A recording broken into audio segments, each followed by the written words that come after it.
வெந்தயக்களி கிண்டுறதுக்கு 100 பச்சை அரிசி, 100 புழுங்கரிசி, 50 வெந்தயம், 50 உளுந்து போட்டு காலையில் ஒரு 7 மணிக்கு நனைய வச்சு 9 மணிக்கு ஆட்டியிருக்கு. இதை இப்போ கிண்ட போகிறேன். இப்போ கிண்ட போகிறோம். அதை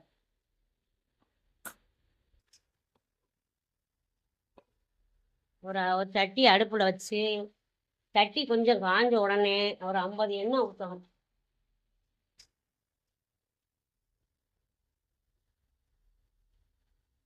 கொஞ்சம் காய்ச்சாலே போதும்.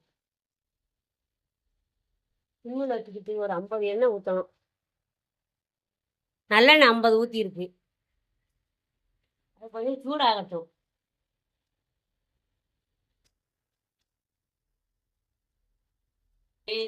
ஆட்டின மாவு வெந்தயக்களிக்கு ஆட்டினோம்ல, அந்த உரலை கழுவுன தண்ணியை அதில் ஊற்றணும். எண்ணெய் ஊற்றிட்டு இந்த தண்ணி ஊற்றணும். கழுவுன தண்ணியை ஊற்றணும். எல்லாம் சேர்ந்து 300 போட்டிருக்கு. அது தண்ணி கொதிக்கணும்.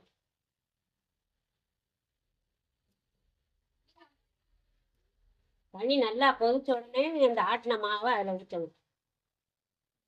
இது மாவை தூக்கி அதில் போடணும். சிம்மில் வச்சுக்கிட்டு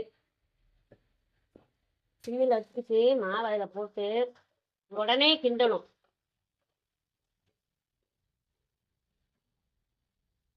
உடனே கிண்டினா கட்டி விடும். உடனே இந்த வளைச்சு போடுறது யாராவது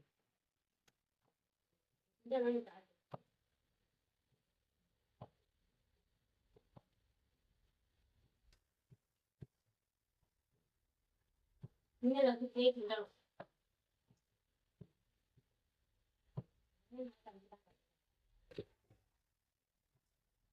கிண்டிக்கிட்டே இருக்கணும். ஒரு 1/4 மணி நேரம் கிண்டணும். சிம்மில் வச்சே தான் கிண்டணும். இது ஆஃப் வைக்க புல்லில் வைக்கக்கூடாது. புல்லில் வைக்கக்கூடாது, கட்டி விழுந்துடும். ஆட்டின மாவை ஊற்றினோம்ல, அதில் இப்போ இதை வெந்துருச்சு. நல்லா இந்த பதத்துக்கு வரணும். வந்த உடனே இப்போ கருப்பட்டியை கொஞ்சம் கொஞ்சமாக 2-3 தரமாக போட 1/2 கிலோ கருப்பட்டி வாங்கி தட்டி ரெடியாக வச்சுருக்கேன்.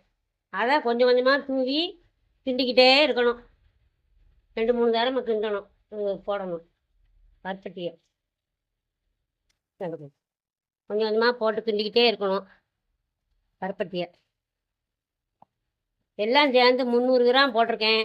அதுக்கு 1/2 கிலோ கருப்பட்டி, 100 நல்லெண்ணெய், 50 எண்ணெய் ஊற்றிருக்கு. இன்னும் இறக்கும் போது ஒரு 50 எண்ணெய். ரொம்ப நல்லது. சூட்டுக்கெல்லாம் உடனே தனியும். வயிற்று பிள்ளைக்காரவளுக்கு 9ஆவது மாதத்தில் கொடுத்தாங்க. 2-3 தரம் கொடுத்த வாரத்துக்கு ஒருக்கா கொடுத்தா கஷ்டம் இல்லாமல் குழந்தை பிறந்துடும். இடுப்பு வலி ரொம்ப இல்லாமல் குழந்தை பிறந்துடும்.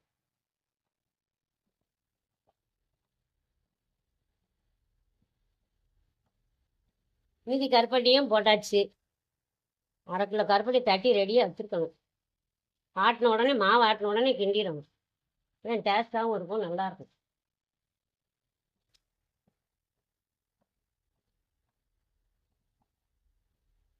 கருப்பட்டி கரையம் தண்ணி கிண்டுனா போதும், மாவு வந்துடுச்சு.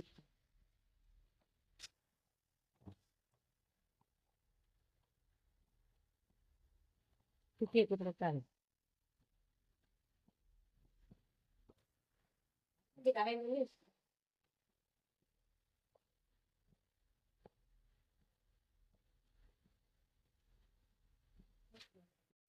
இப்போ நல்லா கருப்பட்டி எல்லாம் கலைஞ்சி மாவெல்லாம் வெந்துருச்சு. கருப்பட்டி நல்லா கலங்கிடுச்சு. அதில் இப்போ ஒரு 50 நல்லெண்ணெயை 100 வாங்கினேன். அப்போ தான் பேராது ஊற்றுனேன். இப்போ ஒரு 50 நல்லெண்ணெய் ஊற்றி 2 பெரட்டு பெரட்டி அமர்த்திடணும். வெந்தயக்களி ரெடி.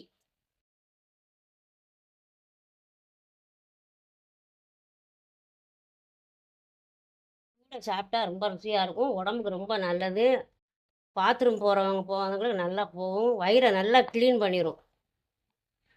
காற்று போயிடும், நீர் போயிடும். எல்லாமே இந்த வெயில் காலத்துக்கு ரொம்ப நல்லது இது.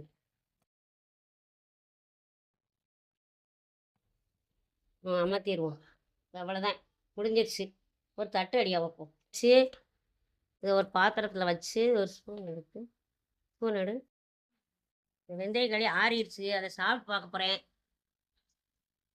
ரொம்ப சூப்பராக இருக்குது. இது மாதிரி செஞ்சு சாப்பிட்டு பாருங்கள். ரொம்ப நல்லது. உடம்புக்கு ரொம்ப நல்லது. இந்த வெயில் காலத்துக்கு ரொம்ப நல்லது. சூடு அமரும். பாத்ரூம் நல்லா போகும். ஒண்ணுக்கு நல்லா போயிரும். காற்று நல்லா போயிரும். மாசம் வர பிள்ளைக்கு நல்லா கேட்கும். வயிறு உள்ளவங்களுக்கு நல்லா கேட்கும். வயிறு வலி இருந்தால் உடனே கேட்கும். ரொம்ப நல்லது சூட்டுக்கு.